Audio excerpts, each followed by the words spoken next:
Good morning, everyone. Happy Thursday. Huh. I stay here for a while in the balcony so that I can have sunlight. My favorite place in this house is the balcony because every morning the sun is coming inside. The sun is good for your body. It's a vitamin D, natural vitamin D.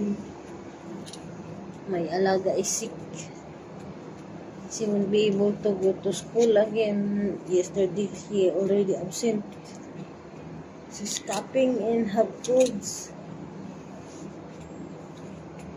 Wanna see the sun? Sun is that one.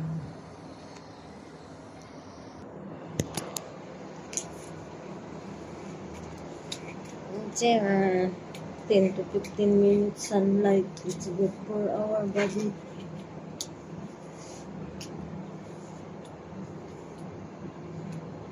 It's almost weekend again.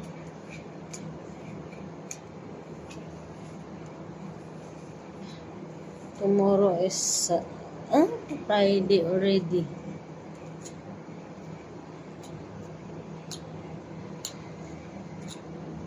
And it's the middle of January. Already middle of January.